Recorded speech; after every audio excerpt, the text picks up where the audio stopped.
Hello everyone, welcome to the Stay Hungry podcast. Today our special guest is none other than Chris Tibbetts, the emotional eating coach. Chris lost 100 kilograms on his own weight loss journey. 100 fucking kilos. So if you are interested in the mindset behind weight loss, your luck's in. Enjoy.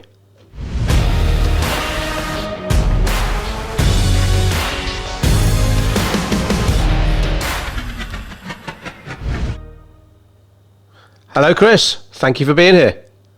Hello, Andy. Thank you for inviting me. What's going on? How the devil are you? I'm all right, mate. I'm slightly better than you. So, Oh, yeah, man flu is a terrible thing. Oh, probably can't say man flu. Person flu, there we go. Who's joining you today? I can see two tails wagging now.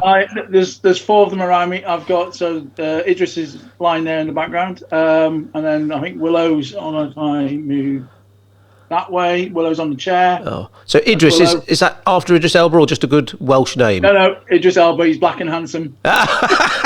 Brilliant, excellent. Are we allowed to say that? I'll say it anyway. I'm sure you can. Just stating a fact. He is a black. He is a black guy, and he's very handsome. And he is handsome. we just watched the new Luther film on Netflix actually a couple of days ago, and it got pretty mixed reviews. Me and Emma loved it. Oh yeah, I thought it was amazing. Yeah. Have you seen his new thing on Apple yet? Oh, is that Hijack? Yeah. No, it sounds like 24 on a plane or something. Yeah, so it looks quite good. Oh, okay. And then he's also in the second Extraction movie, which I think has been designed to be a franchise. Oh, so we loved the first one. Haven't seen the second one yet. Very good. But of course now we've had to restart watching Luther from the beginning again. So we're just on season 1, episode 3 or whatever. It's fucking brilliant. So, I tell you, I could talk Idris Elba all day, but we're here to talk about you, the emotional eating coach. So we do like to start these podcasts off by asking the 3 W's. What do you do? Who for? And why? So do you want to inform our listeners what you do? What do I do? So basically, I am an emotional eating coach. I help people end their poor relationship with food, find food freedom, and eventually, once we've done that process, lose weight for good. Now, I work with people who are morbidly obese, like I was, but I also work with people who are fit and healthy, but have a poor relationship with food. So I do the entire spectrum of it and work with people with disordered eating to do that. Who do I work with? Primarily, I work with women. Okay. Because they're more open to receive help. But in my private coaching business, I work with men and women. But primarily, it seems I work with women. So women are more open to it, or women struggle more with emotional eating? No, women are more open to it. Wow. Men hide. Okay. Men are good at community. You ask Paul, Paul Moore. They're always really good excuses. Okay. And it's never the right time. It's never them. It's never So women are more open to it. They're more open to emotions, and they're more keener to take action. Okay, brilliant. And I interrupt you there. And the why? Why do you do what you do? Because basically, I had a career in consulting, in technology. I was a senior executive. I got made redundant. I was going to leave this and go back to becoming a management consultant. And then one day, a guy asked me to just share my story to his group. And I did. And it was honestly like an epiphany. I realized that there were so many people struggling there, and that didn't want people to go through what I went through. I didn't want people to struggle. And I had all this journey, all this experience, and thought, there's got to be a better way. And from that point, I just then decided that forget management consultancy, I'd commit to this and never look back. Blimey, what year was that then? It's 3 years ago. So wow. It was 3 years in September. Wow. God. So now I've got to ask this. I'm sure, well, you've been asked this lots of time, but when you talk about losing 100 kilograms on your own weight loss journey over a number of years, what kind of weight did you get to at your biggest then? So that's actually my heaviest to lightest. I've lost 120 kilos. Shit. Bloody hell. I can't even work that out in like stones and stuff. Well, basically, I was 37 stone, 4 pounds. I got down to 15 stone, 10 pounds. Wow. And at your heaviest then, what were the sort of things that we might take for granted that you just couldn't do? Wiping your backside. Shit, really? You had to do it a special way, in a particular way. There's no way you get a toilet in an airplane. You couldn't sit in most airline seats, to be fair. What driving and stuff? Yeah, couldn't. There was a time we was in Germany and we hired a BMW 1 Series and I couldn't get into the car. So we had to go and hire a next model up, and so there was that. Getting clothes to fit that are reasonably fashionable. If you see any of the photos of my heaviest, I sent one to Annie. I've got really poor fashion sense because, you're a bit limited in what you can buy and what you can wear. So I think just generally doing anything, going a flight of stairs, any sort of movement of any sort was like tiring. Even I played golf quite a lot. It was still, it was quite hard work. And were you seeing like a doctor at this time? Sort of, what were the kind of the advice you were getting, or were you seeking any advice? So I didn't. Basically, I got to my largest size, and it was only by going to the doctor because we'd been in Dubai on a business trip, playing golf, obviously. And I came, and when I was on the trip, I'd had some trouble breathing, and right. The guy I was staying with in the room, he wouldn't share a room with me ever again because of the noise I made at night, or I wasn't breathing. And I felt really unwell, and I was 39 at the time. I'm coming up to 40. Perhaps I should get a bit of a health check. Perhaps I'll put a bit of weight on. Yeah. I went to the doctors, and basically he just looked at me and said, "Wow, that's I couldn't get weighed in the doctors because I broke the scales, so I had to get weighed in the hospital, and then came back, and then over a series of like a week or so's worth of tests, he went from giving me 10 years to live to 6 months to live. 6 months. Yeah. Shit. Right. Okay. And what was your kind of support network, your relationship status at the time? I was married in a really toxic relationship at the time. Right. Okay. Didn't help. And that was one of the things that made me put weight on, because it was like a protection, and the bigger I got, the more I felt safety, and I found food for comfort. And again, I've had a lifetime battling with disordered eating. And I've had a lifetime of yo-yo dieting, so I was always good at putting weight on and losing it. And I thought, okay, I'll do my tried and tested, crash diet, which was cornflakes and tuna fish and mashed potato, and it worked, because it always has worked. But when I spoke to the doctor about it, he said, "Well done on the weight loss, but that's not sustainable." Wow. He said, "You need to do something else." So I started working with a nutritionist. Started losing weight, because obviously here's the thing: when you're 37 stone, losing weight's actually quite easy, right? Because all you got to do is I was burning 4,000 calories just being alive. I could stay in bed all day and burn 4,000 calories at that size. Wow. So it's quite easy to start losing weight rapidly, because all you got to do is reduce your food intake a bit and move a bit more. And I was dropping sort of 3, 4, 5 pounds a week. Blimey. In the first couple of weeks, because I just restricted what I was eating and then moved a bit more. It's interesting. You said there, like, something you struggled with for a lifetime. Literally, what kind of age did you start having challenges with eating? Like when you were a kid, you mean? Yeah, basically, it started from sort of 9 years old. So at 9, my brother had a road accident, a minibus accident at school, and so for like 2 years. My parents' sort of like focus was purely on him, and I got put in the care of a relative, of a family friend, and that woman was amazing, right? Your typical 70s housewife with a pinny house coat, right? But her way of dealing with anything was food. Right. If you were sad, she fed you. If you're happy, she fed you. She could miraculously whip up a slice of cake and a hot chocolate at any moment. It was amazing. But she also had rule like you had to clear everything off your plate and all of this. So throughout my early years, the only adult interaction I ever got was food. It was either with her, or I'd go to the bakery, or I'd go to the sweet shop, or I'd go to the... And these people showed me care, attention, love. But it was always associated with food. Okay, that's interesting. And you also mentioned that obviously you deal with people who have like these weight challenges, but you said you deal with fit and healthy people who struggle with emotional eating. So that sounds like almost like a opposite. So what kind of a bad relationship do they have with food if they're fit and healthy?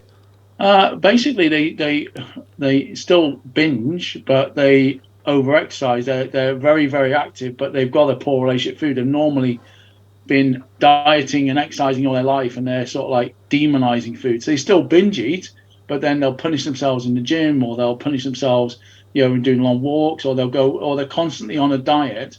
So they don't necessarily overeat, but they're binge eating and then purging, and then not say like a bulimic food makes themselves sick, but they do it by exercise. Right. And I know from my only personal experience, which is one of the reasons I didn't stay at 15 stone 10 pounds, because I was actually being diagnosed with bulimia via exercise because I was over exercising to make up, because I didn't want to go back to where I was. Right. I was still eating too much, but I was training for triathlons. I was running, I was exercising like 4 or 5 hours a day. Wow. Because have you done triathlons then? Yeah. Oh, amazing. Yeah. Wow. And what are the kind of the triggers for emotional eating? I mean, can it happen at any age, or does it tend to happen like early on in life and it's deep rooted like that? It can happen at any age, because basically quite often it's a trauma response. So most people emotionally eat, right? However, it's most people will have a binge and go, I feel sad, I'm having a bar of chocolate, but that's it. And then tomorrow they get back to their life, they get back to normal. Most people will like binge at Christmas, but it doesn't become a 2-week or 2-month binge. It's like, I've had a good time, I'm back on it. But somebody who uses food for comfort, or is using food to fill their emotional void, that's all they've got. So, because and that's the difference between it, because you've got because people self-soothe with shopping, with scrolling on phones, with alcohol, with drugs, whatever. It's a similar approach. Right. And I mean, obviously, in your approach, you talk about self-awareness a lot. I mean, what are the kind of, if warning signs the right phrase to use, but when you think, oh, actually, am I emotionally eating now? When do you notice that it's becoming a problem, or it could become a problem? What would people look out for in their habits? Basically, if you are eating right past the point of fullness, right, then that's normally a bit of a red flag. If you are eating food and you're thinking, how I had a full packet of crisps, they're all gone, but you can't remember eating it, that's sort of like it's mindless eating. So that's sort of like a bit of a red flag. Going, hold on, why is that happening? If you're eating at something, so if you're eating as a response to something, again, that's a sort of red flag. But it's like if it only becomes a problem if you sort of continue it. So if you then you are angry at somebody, and you've had a crap day at work, you come home and you smash a load of takeaway, and then you go and eat a load of chocolate, and you then feel the guilt and shame, and the next day it's like, well, you've blown it, now you continue it. Those are sort of warning signs that they, because some people can come in and be a bit miffed, and they can eat a takeaway to feel better, but then the next day they're back in the gym and there's no problem. But if this continues, if you have shame and guilt attached to it, then that's a red flag to sort of take action. And does this sort of go hand in hand with alcohol, or does it tend to be one or the other? I've had a shit day at work, I'm angry, like say I come home and I'm going to have like 3 Chinese meals, or I'm going to have a bottle of vodka, or can the two be linked? Two are very much linked, to be honest. Quite a lot of people, if they've got a poor relationship with alcohol, quite often they then have a poor relationship with food. Right. And what you also find though is people who give up alcohol sometimes then turn to food because it's in sort of natural progression. And the problem with treating, I'll say a food addiction again, you've got to be careful about it, call it food addiction, but treating somebody who's got a poor relationship with food is that, unlike alcohol, you can go, I'm not drinking that again. You have to eat, so you've got to be really mindful of that. You can eliminate alcohol. You can even get alcohol-free beer, wines. You could still have all the taste, but not do it. But unfortunately, they haven't created 0-calorie beer, 0-calorie chocolate, and 0-calorie pizzas yet. Wonder if that'll be the next thing. I mean, I don't drink much. Used to drink quite a bit. Didn't drink at all for 2 years. But like I say, the choice of no alcohol beers now, it's massive. Like we're meeting up. A load of us tomorrow night, and I'll just have a couple of Heineken Zeros or whatever, and it's brilliant. But like I say, food is to a certain extent and you have food. to eat, and this is the thing, you can't abstain. You can abstain from alcohol, but you can't abstain from eating. So you're always going to have to eat. Now you can always make good choices, and that's part of the education process. And this is the thing with all of the misinformation that everyone's gone through. Everyone demonizes food, and they're going, oh, you shouldn't eat this and you shouldn't eat that, and then that creates this problem within you that what do I do now? What's good, what's bad? That's bad, and it's like, shouldn't even have aspartame now, according to the World Health Organization. So that's obviously got some people. That's their social media content sorted for the next month. Oh yeah, don't drink Diet Coke, but everyone's tells you to drink Diet Coke. Oh, don't drink. It's like, well, it all goes through something. There'll be another study in another 6 months that will say something else differently. Yeah, absolutely. So I mean, without giving sort of away all your secrets, in your coaching process, you utilise a range of techniques to sort of break the cycle of emotional eating. Can you sort of explain, sort of give an idea of sort of what one or two of these techniques might be?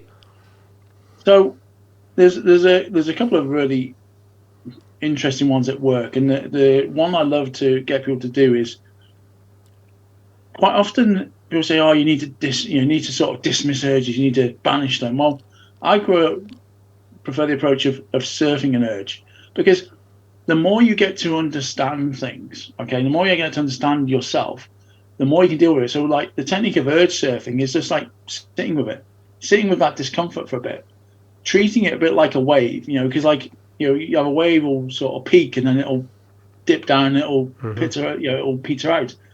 Isn't it with urge surfing? You can sort of like just sit with it, acknowledge that discomfort, because it will pass after time. Now, you can use distraction techniques as well if you want to, but one technique I use is get people to practice with something simple like a phone.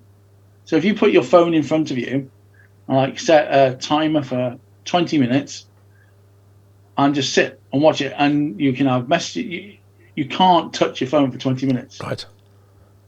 It's a great practice for urge surfing, because the urge, you'll see a notification come in, you're like going, I want to pick it up, I want to see what it is, I want to see what that message is. And it's like, no, you sit with it. And it's a good practice to get used to it. And then when you're doing that, you start feeling, what was that emotion I felt? Was that anxiety? Was it excitement? Was it, and then when you get used to them emotions, when you're having the same for emotional eating, you can go, okay, all I know is their emotions, and they're going to pass. And coming back to the question of, why am I wanting this food? Am I genuinely hungry? No, I'm not hungry. So there's something else driving that urge. And once I understand that, then I can actually take action. So rather than trying to dismiss it, you sit with it. You sit with the discomfort for a little bit. Mm-hmm. Because after a bit of time, it's been like cold water therapy. The first time you do it, it's horrible. But you breathe through it, you get used to it, and then you start to understand it and embrace it a little bit more. And this is the same process with sort of urge surfing. We talk a lot here about your comfort zone, and having one foot outside your comfort zone. Obviously, for some people, any sort of discomfort is a challenge. It's interesting what you said about the phone there, because we probably know quite a few business people who they couldn't go 2 minutes without their phone, let alone 20 minutes. That the dopamine hits you get, it's massive. And my teenage daughters, they're just never apart from their phones, which is probably a whole other podcast in itself.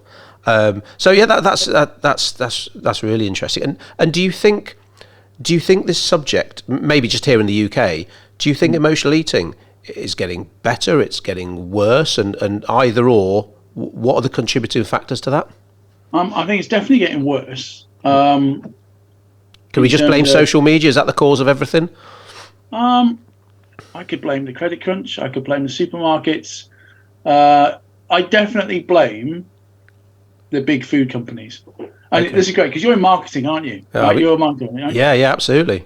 And here is the crazy thing, right? And I saw this in research, and this is in the US, so we'll take it. But in the US, there is more time booked in MRI scanners by the food companies than there is for Alzheimer's research.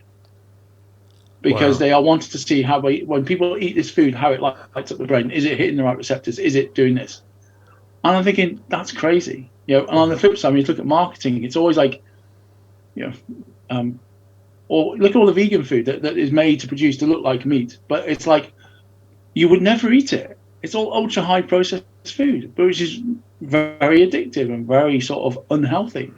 I think the food company's always looking at 2-for-1 offers, they're always looking at those deals, they're always making it available. So and it's always appealing, it's always marketed in the right way, and I think that creates a problem. I think there's also this social acceptance, so to speak. Now, I'm a firm believer that everyone has a right to be whoever they want to be and whatever size they want to be.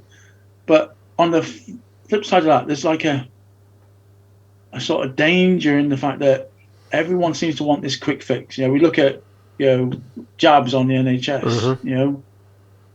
So social media creates this ability that I want it now.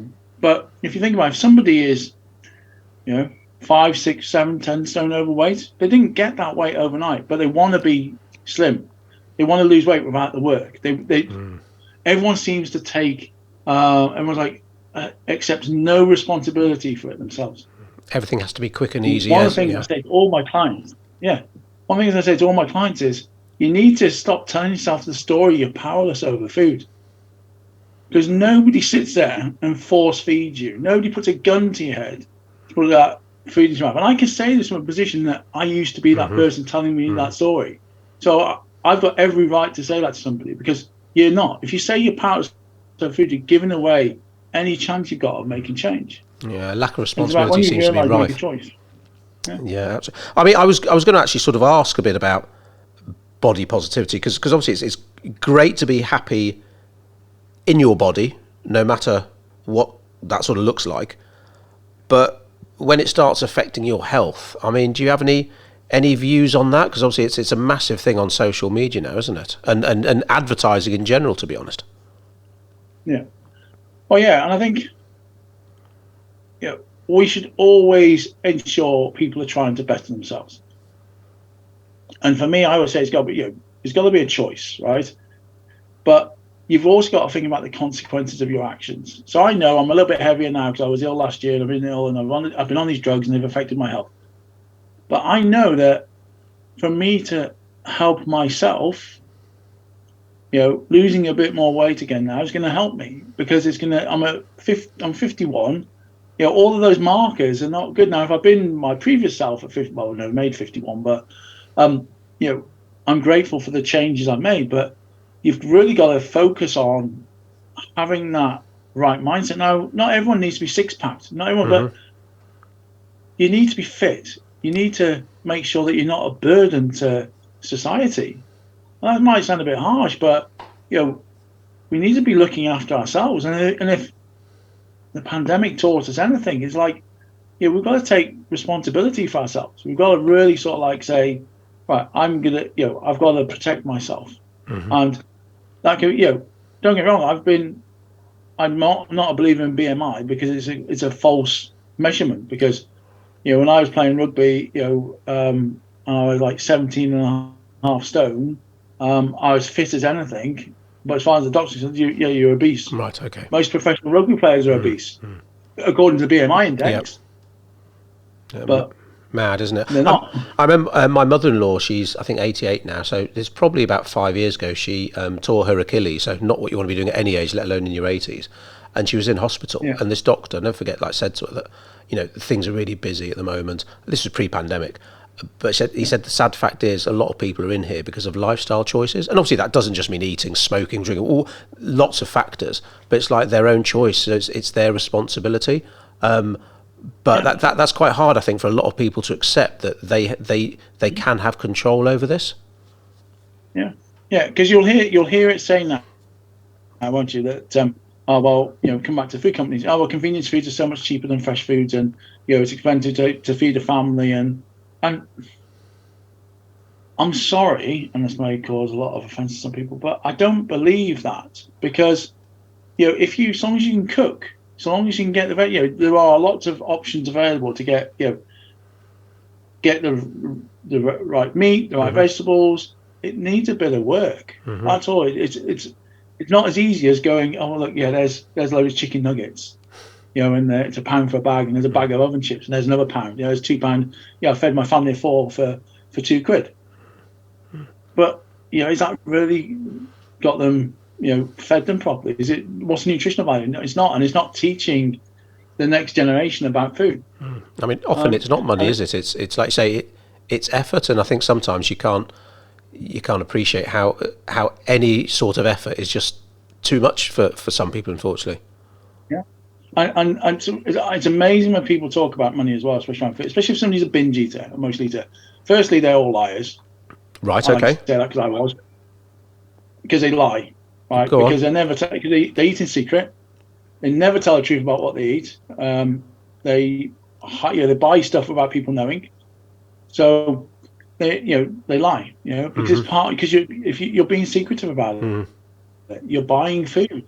Most people, if they have if they binge eat, it's not the normal food shop that they go eating. It's stuff they buy on top of that. So people are spending 5, 10, 15 pounds a day on binge on food. It's quite easy in this day and age where everything's gone up to spend £10 a day on the binge without even thinking about it. So what kind of food would you eat in a day when you're sort of like the 37 stone mark? Oh yeah, so it would probably start with some sort of cooked breakfast, probably on my way to work. Then by mid-morning, I'd stop and go and get a Starbucks with a cinnamon swirl.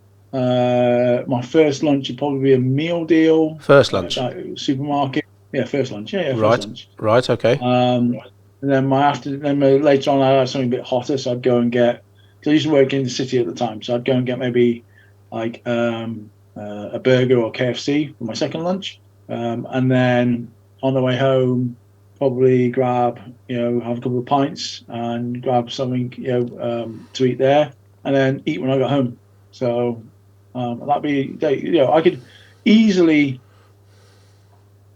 at my worst, eat 10,000 calories. Well, actually, my worst probably 20,000 calories a day. But that's not difficult when you're having, double pizzas, when you're having, full fat coffees, cakes, biscuits, chocolate bars. It's really easy to ramp up those calories. I suppose ultimately it will always come down to responsibility and choice. But like I say, I've been in that city environment before, and the drinks after lunch. We worked in London, my wife and I, for 10 years. That can become quite habitual. You've got every food from every nation on your doorstep. Whereas now in rural Shropshire, no one will deliver to our house. So even if I really wanted something, chances are I can't be asked to go in the car to go and get it. But when it's there, but I suppose still, like you say, you've still got a choice to walk past that fast food restaurant. But I guess again, come back to lying. I used to, my wife used to say, "Oh, what have you eaten today?" "I'm not eating a lot, babe. What's for tea?" And she'd like look at me going, "You're getting bigger, you're getting fatter. You're getting fat on fresh air. Is something wrong?" Because I'd say, "Oh, I haven't had much." And then when I lived in London on my own and she moved back to Wales, it was like free reign, because I'd be going out with suppliers, with mates, and there'd be massive curries, and then there'll be eating competitions. And again, I create this persona of the guy, the dustbin. I'll be like, "Don't worry, I'll finish it all off, lads. Don't." I was always good value to take anywhere, because I'd eat everything. And I look back, it's quite embarrassing now, but that was part of my identity that I had to change. it's amazing. Like you mentioned about triathlons, to go from like sort of, I guess, fit playing rugby to 37 stone, back to like running triathlons. I mean, that's just. I mean, most athletes couldn't do a triathlon. I've just done the London Marathon, as Paul's probably mentioned a few times. He makes a joke about it, but it's like bloody hell. I've done some physical challenges, but that was tough. But I mean, that's amazing. What kind of fitness stuff have you done since you sort of lost all that weight? So yeah, it's quite funny, because basically, I was on the cusp of an international rugby career when I was sort of 18, and I got badly injured on my knee ligaments. And that started my adult weight gain. Right. Okay. Because up until that point, I could hide eating, because I was like training 3 times a week, playing 3 times a week, doing sports at school. It was like I was okay. Then obviously I got injured and started putting weight on and found booze. And basically the doctor said, "You'll never play rugby again." And I was like, okay. Oh. So I sort of accepted that, and then through my life just put on weight. And obviously at 40, I started losing weight. And then from sort of like, by the time I'd moved to Sandbach, and between 40 and 45, I still had a really bad relationship with food. I was losing weight, putting it on, losing it. And it wasn't until, funny enough, my epiphany for fixing my emotional eating took place in Starbucks in Shrewsbury. Are you joking? Wow. No, the one in the centre of town? On the square? Yeah, I basically... Sorry? On the square in Shrewsbury? Yeah. Wow. Yeah. I was at work. I was in a really bad place at work. Lots of stress. My eating was out of control. My drinking was starting to get a bit out of control. And for some reason, I don't know, I lived in Sandwich. I used to work in Birmingham. And I got the train, and I got to Crewe, and I thought, I'm not going to Birmingham today. I got on the next train, and it was going down to Cardiff, but I got off at Shrewsbury, because I used to live in Shrewsbury, funny enough. I didn't know that either. Wow. Centre of the universe, it's like Stella Street. Yeah, I used to live there when I was a kid. And, yeah, so I went to the Starbucks, and I got my traditional, I got my skinny, I was not skinny, I got my normal full-fat caramel macchiato and a cinnamon swirl. And I sat down, got my laptop home, and then my mind's blank for like 3 hours. I got no recollection of 3 hours. The next thing I remember is my cake's gone, my coffee's empty, and I've got no recollection. I thought, there's something wrong here. I really need to do something about my life, because if I don't do something, then I need to change. Otherwise, I'm not going to be around. So was this after that? Was that after the doctor had said you got to do something? Yeah, this was 5 years afterwards. Oh God, so right, I'd okay. Lost weight. So when they first started, I lost quite a lot of weight. I went down to about 19, 20 stone. And then I started putting weight back on again. I basically yo-yoed for a couple of years between 20 stone and 27 stone. Right. And I was back up to 27 stone, and I was like, this is out of control. Mm-hmm. And in the pictures, there's a picture of me when I was at 39 on the A380 at my heaviest airplane, and I was at my heaviest there. And then we won an award. And it was the first time I'd seen my photo. And the guy who I saw in 2011, who was a mess, was broken, and I never want to see again. When I saw his photo in 2016, I'm like going, he's back. He's back. And I just couldn't cope with it. So I basically thought, this isn't going to work. I had a chat with my HR team. Obviously, we had private medical care. They suggested, talked about my problem with food and everything else. And they said, well, look, go into a clinic, get some help. So I went to a well-known clinic, and I survived 3 days before I broke out because I couldn't cope. Wow. So what was day one at this clinic like? Is it literally cold turkey? They just No. Basically, you're in a group, and the group was run by a psychologist. She was freshly trained, and she was like perfect, beautiful young lady, perfect in every way. And she was talking about things. I'm like going, have you ever got up in the middle of the night and walked to Tesco's through a very dodgy part of London, risking your life to go and buy 12 donuts? No.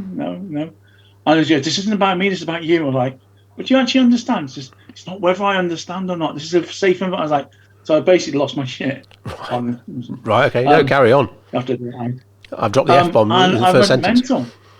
I went completely mental. Oh, shit. So much so that they said, right, you need to go into a room. And I had my first session with the psychologist. They were trying to go and delve into things. I was going, this isn't going to help me. It is going to help you. So I then kicked off the psychologist. So the third day, I went with the chief psychologist, and he's going, listen, you're very unstable. He says, if we're not careful, we're going to have to section you. I was like, there's nothing wrong with me. I just don't agree with what you're doing. And I said, and I don't agree with what's going on here. He says, so we basically had a discussion, and we mutually agreed that it'd be a good idea that perhaps this isn't for me. So I left, which is quite funny because I told my wife I was away in America for 2 weeks. Oh, God, right. So you came back after 3 days? I came back, stayed in London for a day, and then came back after 4 days and said, oh, yeah, sorry, darling, it finished early and came back. Because, to talk about sectioning, shit, that's serious stuff. You must have properly lost it with them. Oh, I was, not a very happy bunny at all. So what was the positive step you did after leaving the clinic? I left that, and then basically, I went and had a chat with a good friend of mine, and she'd been through lots of addictions. She'd done drugs, alcohol, food. And she had a problem with food herself. And she says, "Have you thought about going to Overeaters Anonymous?" I was like, going, one, I'd never heard of it. I said, "Well, no, I hadn't." And I thought, "Oh, so I can't be doing this therapy thing." She says, "No, just go to it." I said, "Okay." So I went, and I found for the first time a connection. I found something. Now, it's interesting, my story, by the way, because I sort of fell out with it afterwards because of I've never some heard of of the it. beliefs. Is that still exists now as a Yeah, community? everywhere, globally, yeah. So basically, it Wow. follows the same principles as Alcohol Anonymous. Okay. Similarly, it's the same 12 steps. And again, I really appreciate it. The only thing that I fell out of favor with it was this. Once I understood more about myself, and actually from working with Paul, it was I couldn't, this whole giving myself over to higher power, this whole, oh, you're powerless. I was like, no, I can't do that, because that was keeping me stuck. And one thing I like to say to my clients is, if you've got something that's keeping you in that place, you need to break free from it. And that's why quite often, people relapse with AA and other things, because it's like, there's that, not say forgiveness, but it's like, well, it's not your fault. You're powerless. It's like the higher power, you've got to give yourself the higher power. So again, for me, OA was really instrumental in me changing my life. And the tools were amazing, and the whole going through the 12 steps was amazing. And if anybody wants a book to read, Recovery by Russell, I was going to say Russell Howard, not Russell Brunson's name, and then Russell Brand. No. Russell Brunson's Russell Brand, Recovery by Russell Brand. If I had read that book at the beginning, it would have made so much sense, because the way he explains 12 steps is amazing. And again, if anybody's interested, check it out. That book is just really, really good. Even if you're not have a problem with food, just the way he explains it is brilliant. So I then went on this journey and thought, okay, I need to do this. And then I started having really good success. I started losing weight. I started getting fit and healthy. I started getting training. And the weight was coming off really helpfully, quickly as well. And I thought, okay. And did you feel sorry, on this step you're at now then, when did you start sort of incorporating gym work? Because I understand that, some people might have a fear of going to the gym. They want to lose weight and what people might think.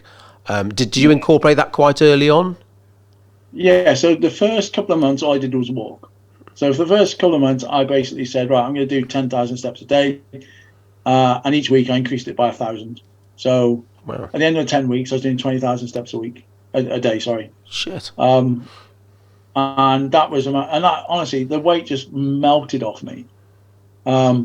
And then I thought, okay, I needed accountability. I'm one of those people who needs accountability, right? So I said, right, I need to get a personal trainer. And I tried it before, but I needed somebody who I could be honest with and say, look, I've got this problem. And, don't just give me a meal plan. Don't just do this. You've got to understand that that's not going to work, because, I've got these terrible behaviors. So I found a trainer who could help me, supported me. And he had his own private gym in his garage in his back garden. Okay. So I didn't have to go into a commercial gym. It was all very private and secure, which, again, helped me at the time. I basically just did that. I got stuck into this gym. And I found a love for it. And I found it competitive, and he made it interesting. He made it more like, I said, I've got a goal that I want to play rugby again. So I did that. And then we were just... I just started working for a couple of months, and then we were driving in Crewe towards Nantwich, and I saw these people doing this triathlon. I thought, I'd never be able to do that. So maybe me said, right, I'm going to do that next year.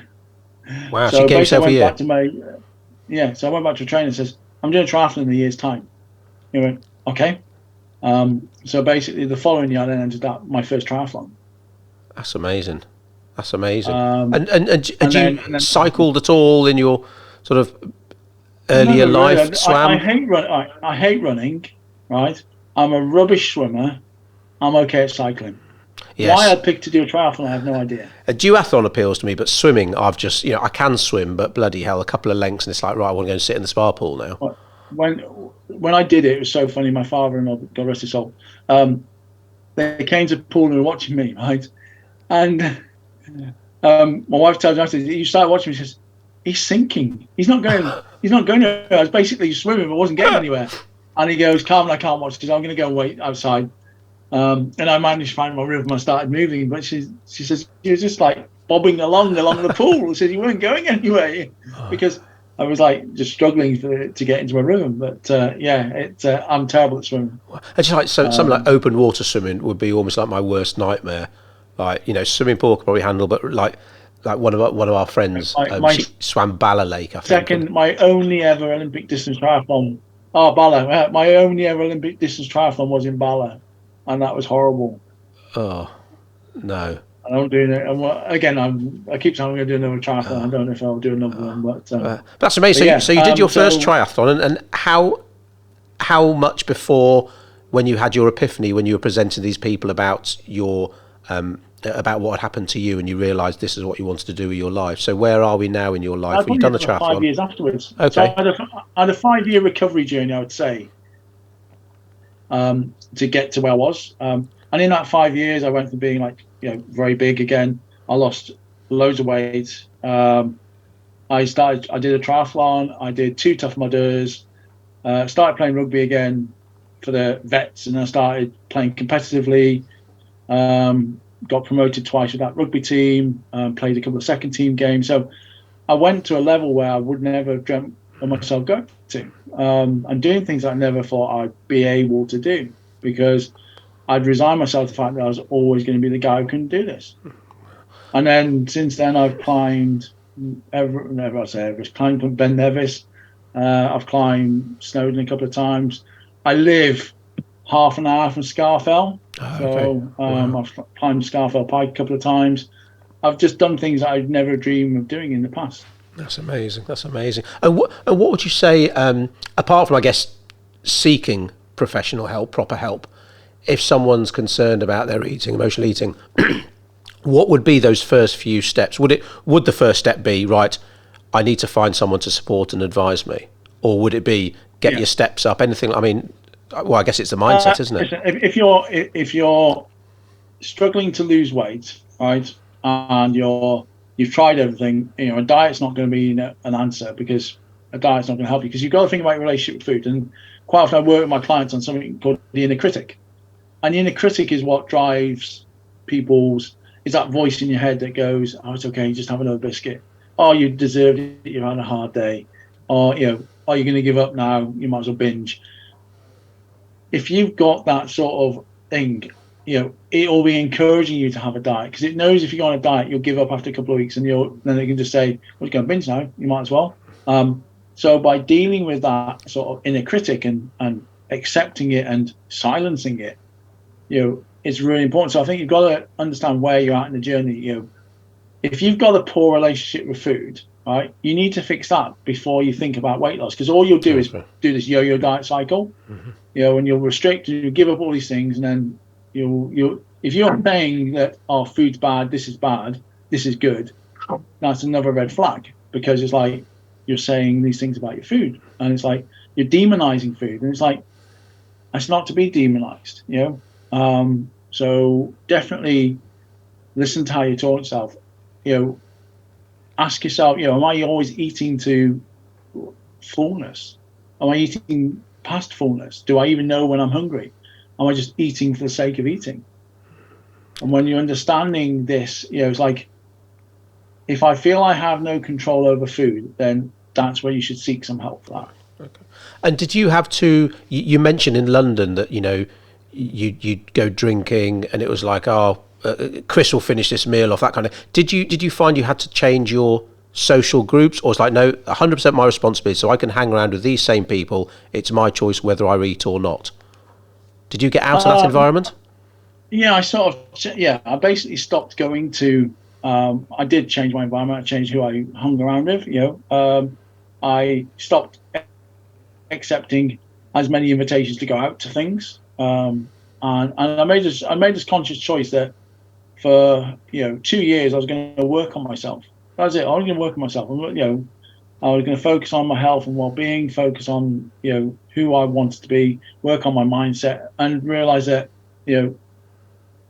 that was really important to me. And again, environment's really important. Even when I started playing rugby with lads, I used to say to them, and they used to, I thought they'd be funny. We used to go out and still go out. I still go out for drinks with them, but I'd say, look, lads, I'm not drinking, because if I have more than 2 pints, then I can guarantee you I'll be in a kebab shop having a large kebab and a large pizza, and they'll be gone before you even get home. I said, because I know what was going to happen if I drink. So I said, I'll still come out with you. But I'm drinking Diet Coke, right? I can tell you, doing drinking games with Diet Coke is horrific, because when you're down the 3rd pint of Diet Coke, you want to be sick. Brilliant. So I'm like, oh, don't call Buffalo, please don't, no. And like, so yeah, they always find it quite funny, to be honest. They're like trying to catch me out, because it'd be more fun watching me go. I was sick before the lads who were drinking because of the Diet Coke. That will be all that aspartame, Chris. That's what it is. That's it, yeah. That's my problem. So, but yeah, I think it's important to change the environment. It's also about being open. People don't talk about it enough, because again, most people, when you say I've got a problem with food, just don't eat it then. What's your problem? Yeah. But I always say, if you had somebody who's an alcoholic, you wouldn't say, oh, well, just don't drink it then. People are very more understanding now of people who've got a problem with alcohol. And they're like, they'll do their best to avoid it. And they'll even, I won't have it in the house, we'll do this. Whereas you say you've got a problem with food, it's like, people just look at you, it's funny, what do you mean? You're just greedy, are you? Why can't you control it? It's like, well, because I can't. I've got to work really hard on it. And do you still have like daily non-negotiables you have to work on to keep up the momentum? Oh, it's horrific. I've been in recovery now for like 7 years, and it's like every day sometimes a struggle. There's still some foods I can't eat. I can never eat chocolate hobnobs, and I can't eat Domino's pizza because both of them are triggers. If I had a couple of chocolate hobnobs, I'd eat that pack, and then I would be then looking to buy more. It'd be like a drug. I'd be like, okay, I need to buy some more chocolate hobnobs. And any pizza, or specifically Domino's? Just Domino's, and just I can have a Domino's thin crust, because they don't put that glaze around the outside. Right. And it's the glaze around the outside I can't eat. Wow. There's some sort of garlic glaze or something. There's something in that triggers me. Right. And so when it comes to like going out to restaurants and stuff, I suppose there's always like quite healthy choices, or do you find you just don't go out to eat as much? Obviously, do you totally stay away from the Mackies and KFCs? No, here's the thing. This is what I would say to most clients, is that I found food freedom now, so I can actually have KFC. I can have McDonald's, because I understand how to eat them, and understand that lots really about the 80-20 rule. As long as 8% of my food I eat is healthy, single source, nutritious, then I can have that other thing, and I acknowledge it for what it is. I will try not to pick McDonald's. I'll try not to pick KFC, right? Because they don't have the same appeal that they used to have. But if I was going to have one, I wouldn't have any guilt around it. But I'd be very mindful of the choices I make, because again, it's very easy to slip into that guilt and shame, and I've got to just be mindful of overeating and not, if eating to excess. It happens occasionally. It was like, just not let it become a problem, because I'm one day away from back down that rabbit hole, and I'll go back down that rabbit hole and never come out of it again. And do you drink alcohol at all anymore? Or are you able to have a couple of pints and then say no more, thank you? Yeah, I can probably manage about one now, maybe two at a push. Right. But even though I just don't enjoy it like I used to. If I did enjoy it, I don't know, but I don't say I'm not teetotal. I'm not alcohol free, but I don't. What was it? 21 units a week is what they reckon. I'll probably have 21 units a year. Oh, okay. So. Okay, fair enough. And anything else you do like most days to keep you on the straight and narrow? Well, I journal how I feel, because everyone's should journal. I need meditation, which is again really important for me. I've got breathing exercises, all of the normal things everyone recommends. But for me, I always say to people, you got to find what works for you, and at the right time that works for you. And if filling in some long-ass journal isn't going to work for you, then just ask 3 key questions, and build it. I say to people, get stressed with journaling. It's like, well, if you're then presented with like 10 questions to answer each morning and then evening, and you've never done it before, it's going to be hard. Yep. So it's like, well, what are the 3 questions you need to ask yourself? What is it you want to achieve? If getting your mindset is right, then you've got to believe in the process. And if it's about affirmations, you've got to believe the affirmations, because again, if you don't believe them, there's no point saying them. If you're going to do meditation, you've got to like learn how to do it properly rather than just being half-assed at it. And it's like, if you say you're going to hydrate, do everything you can to make sure it works, whether it's habit stacking, whether it's putting everything in a plan, scheduling it, whatever works. You just got to make sure that you do it with conviction. Because if you don't, then there's no point. I say to people, say this all the time, just don't do it. If you haven't got the conviction to do it, there's no point doing it. And how do you, is that a challenge for you when you're speaking to a potential new clients, that acceptance of responsibility, that they just haven't got the conviction they can do it? Oh, I'm not strong enough. I mean, what are the kind of not warning the amount signs, of people, honestly, I could have, if I accepted everybody, one, I would be stressed to hell. I can always tell if people aren't prepared to accept responsibility, then they don't even get onto my program, because it's going to be really hard work. Because quite often I have people come to work with me because they need somebody to blame. This is why they keep going to PTs and keep doing diets, because it's their plan. It's like, oh, well, yeah, well, listen, I got PT Pete's plan. It didn't work for me. It was like, because it was his, it's not yours. Well, they said it was Taylor's. There's not, how many questions they ask you? Oh, he said, was I vegetarian, like meat? So that's not tailoring your nutrition, I said, so if you've got a problem with food and your environment, you've got to understand that before saying, oh, eat this, do the other thing. So, but you've got to accept responsibility, I say I've turned a lot of people away who aren't prepared to do the work.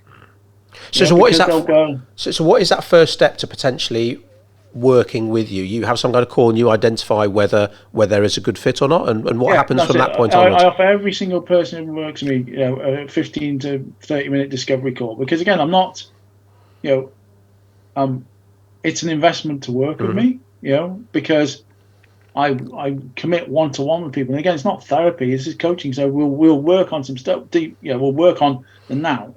And I always say to people, right, if your house is burning around you, too many people are looking for the match that started the fire rather than putting the fire out. My job is a firefighter. I've got to put your emotional eating fire out. If you want to look for the match that started it, great. There's some really good, well-qualified therapists out there that might help you. But actually, let's focus on the now, because actually the only time you can ever eat is now. Yeah. All right. So that's what we've got to focus on. Now, if you want to do that work, that might help you. But you've got to deal with it now, and the only time you can eat is now. So I'm really conscious of that with clients. And again, it's like, you may have some issues, and we may uncover some of them, and you may need to get some help for that. But this isn't therapy. I'm not looking backwards. I'm looking at the now and looking to the future. We may have to understand where your limiting beliefs have come from, for example, because they'll have come from childhood and from growing up. That's a given. But it's very much on now I'm working with people. So again, I'm very conscious in the discovery calls to understand, what have you tried before? If you've tried coaching before, what was successful, what worked, what didn't work? How long have you struggled with this? Are you prepared to invest, physically, emotionally, and financially? Because it's going to be an emotional investment, because we're going to have to deal with what's driving that behavior.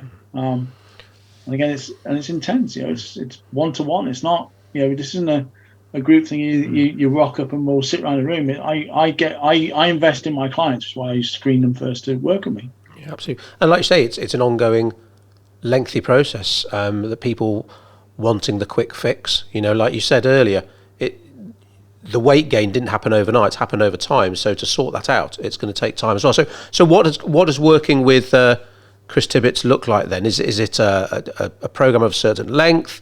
How does it work if someone's suitable to work with you? If someone's suitable to work with you, so basically the first commitment is sort of 16 weeks, because nothing's going to happen in 4 weeks, in 6 weeks. So it's a 16-week program to start with, and for that we just get understanding the basics. We're going through, what is emotionally, what is that person's emotionally, because again, it's different for each person. What are those sort of triggers? What are those limiting beliefs that are holding them back? How do they currently, what is it they want to achieve in life? Quite often we look at the goals that people need to set. Where is this sort of holding back? I look at a process called creating their big why on sort of 9 key areas. How we create sort of a simple, I say, I'll use the word rules, because you shouldn't have rules because that's what causes a problem. But other people's imposed rules cause a problem. But we all need rules for life. Because if you don't have rules, you've got chaos. So I like to create, but if people don't like rules, I say habits. But I like to create a series of simple rules for people. And this could be like, I'll never again eat in the car. Okay. I will always put my knife and fork down between bites. I avoid people creating restrictive rules around food because, again, we've got to be sensible. But again, if somebody has a trigger food, like I have a rule that I'll never again eat chocolate hobnobs. Okay, that's fine because I understand that, but I've gone through that process. But there's a logic behind me doing it. But I'll happily eat chocolate digestives. I have no problem eating chocolate digestives because I can have 2 of them. I'm happy. So I work with people to understand this rule because this is all about lifestyle change. And even in 16 weeks, to be fair, Andy, we're going to make huge changes. And I'd expect to see people's binging reduce by about 80% in 16 weeks. So if you're like binging every day, we reduce it hugely. But and some people can go to never binging again in 16 weeks. But again, it's about what else is going on in their life and how much they want it. And I think I listened to Tony Robbins on this, and he talks about people I should lose weight, I need to lose weight, and then quite often they don't believe they can because they failed before. So my job is getting people over the line believing they can eat, lose weight, but they can overcome their binge eating and come over to emotional eating. Because when you do that, the weight loss will kick in automatically. Wow. We just keep failing each time because every time we fail on a diet, we're convincing ourselves our neural pathways at diets. I need a different diet. It's amazing. We've got all this access to all this information, and yet there are certain diets and diet companies that still seem to be thriving. People are still parting money for that quick fix, or what's promised to be a quick fix.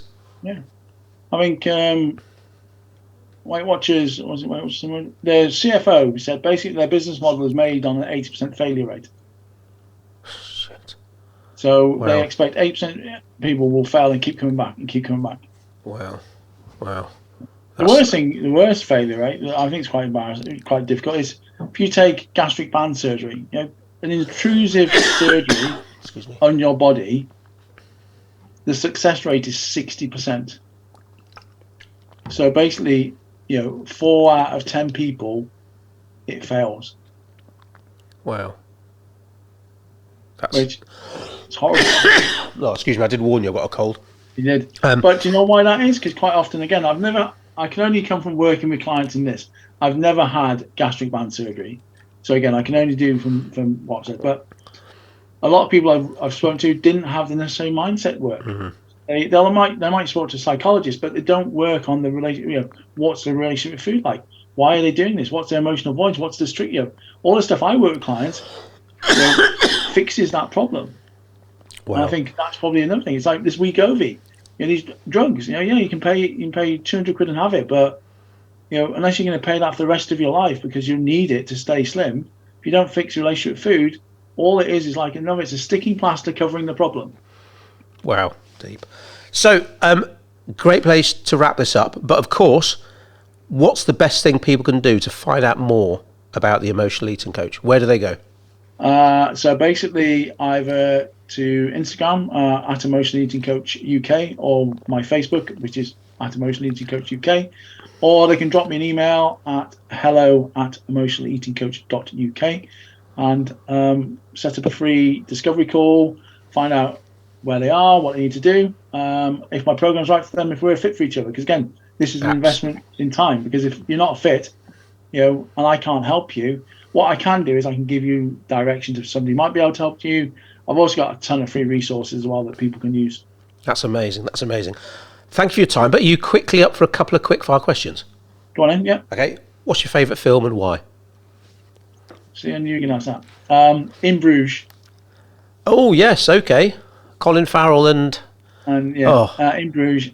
And just because of the dark, I related so much to his struggle when I was struggling.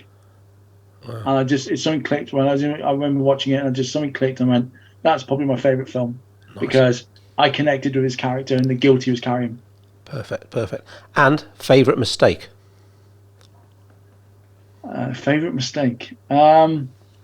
Interesting. My favourite mistake was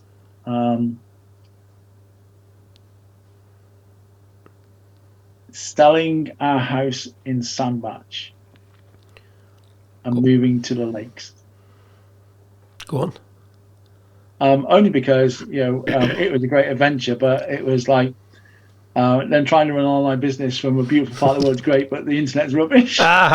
Well, when we first moved to Shropshire, when the internet kicked off, I think we were on 1 meg for goodness knows how long, but we've got direct to property now. But the thought of having 2 teenage daughters on 1 meg, be horrible.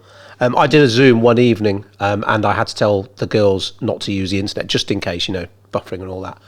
And Emma said it was the longest hour of her life, which is terrible. Again, that's another podcast I could do about teenagers and their technology. But yes. Yeah.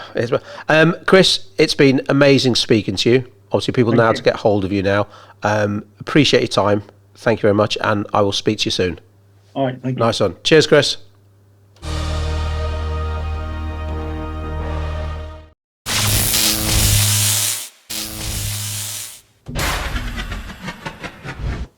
You've been listening to the Stay Hungry podcast. Don't forget to subscribe, share, leave us a review. I'll love you forever. Visit andyandjoel.com if you want to know more about our coaching. We'd love to hear from you. Take care, everyone.